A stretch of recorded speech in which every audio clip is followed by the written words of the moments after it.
I just saw a guy the other day in Gold's Gym, an old friend of mine, who always was muscular. You know something? That now 20 years later, I've seen him for the first time again. He was still muscular, but all of a sudden he had a gut sticking out to here. It literally looked like he was 8 months pregnant. But everything else, the calves, the thighs, the arms and everything when he trained was still muscular. So it was only the stomach, because that's where guys get attacked, is the stomach. So it's the simple rule is, whenever you eat fattening food, so you get older and your metabolism slows down, where does it go first with the guy? It goes to the stomach. But also when you now go on a diet, the first place that it leaves is the stomach. So there is really no specific diet for the stomach. It's just in general, you want to lose body fat. Your body fat maybe is at 15%, you want to get it down to 12% or to 10%. And the way you do that is by burning more calories every day than you eat. So what you want to do is let's say to take 2,000, the number 2,000. You want to go and have 2,000 calories you eat every day, but burn off 2,500 calories a day. And now you have a negative of 500, and every day you will start slowly going down with the body weight and down with the body fat. And the first place where we go is at the stomach. So you do your stomach exercises at the same time, your crunches. Remember, 200 crunches every day is a must. You shouldn't even start the day without doing 200 crunches when you get out of bed. And then you do some sit-ups and some leg raises, some twists and all those kind of things. Do some bicycling, obviously some cardiovascular work, but also work out with the weights. That is how you get the stomach down. And then of course, don't forget to do the vacuum. Practice the vacuum. So that when you, I'm gonna stand up right now. You stand like this. And you hold it like that. 15 seconds, 3 times 15 seconds, and now your brain starts remembering, oh, one of the functions I have is pulling the stomach in, not letting it hang out, but like pulling it in, controlling it. As much as you practice every day standing across against the wall. It reminds me, and reminds you always, it reminds the back that you got to keep your back straight rather than start slouching down like so many guys do when they get to be like 40, 45, all of a sudden they walk around like that, like beaten dogs. I hate that look. So forget about that. So stand against the wall every day and just practice and keep your head back, your chest out. Stand like this for 5 minutes. It reminds the head, the brain, that it has to keep you straight all day. The same is with the stomach always. Keeps you always pulling in the stomach and remind you not to just let it out and be out of control. Today's bodybuilding, as it stands, is poised to be replaced without a single doubt by Classic Physique, the newly created division. It is more beautiful than the bubble gut bonanza. It is distasteful. It is disgraceful. And a bubble gut compared to a proper vacuum, that is no picture. People are more attracted to a classical aesthetic physique.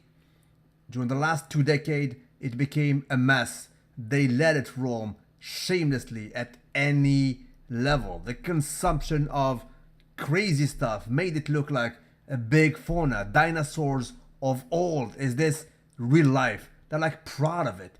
Vacuums are back, thankfully, in this division. And by default, it is poised. It is logical for it to replace this abnormality. I mean, people are making fun of it. Is this real life? What are they consuming? And they try to speculate. What is it? Is it oil? Are they pregnant? What kind of substance are they consuming to look like this at any level, an amateur level, for Lord's sake? They really look like a caricature. It is absolutely insulting to the golden era. And if the golden era comes back to the days of Francis Benfato, let it be. This dude was merely 170 back in the day. Do you know a current bodybuilding of that weight? No. Let it be back. This was beauty. This is aesthetic. This is to be saluted. A human being is naturally attracted to this. Bob Paris. And if you think about it, Bob Paris of the 80s is pretty much today's guys like Arash Rahbar of the Classic Physique. He really is.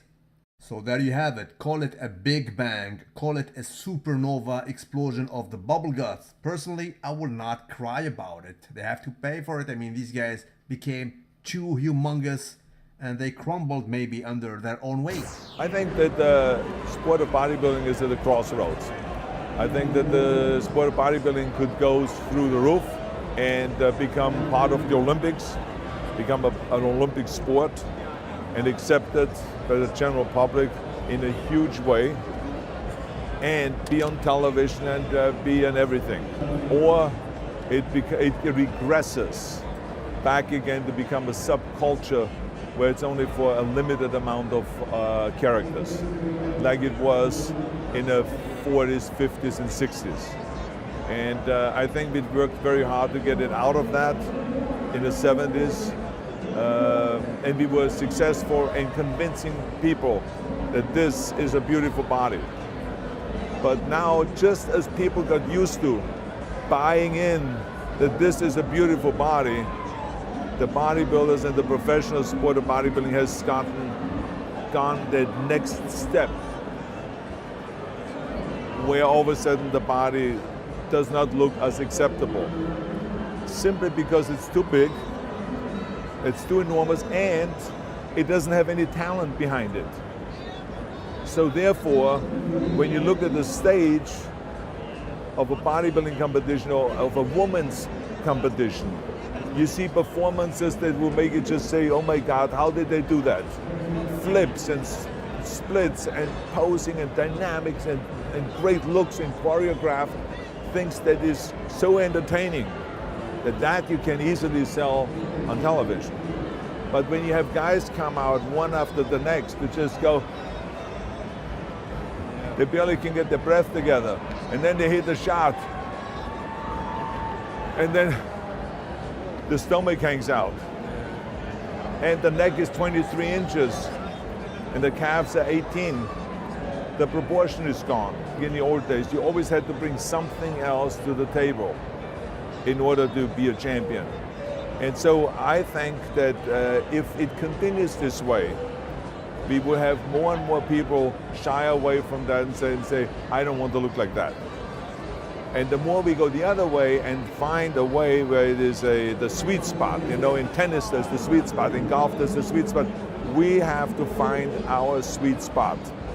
I don't know exactly the answer, but I mean, I think that the sport should work diligently towards that goal. And then we will go through the roof.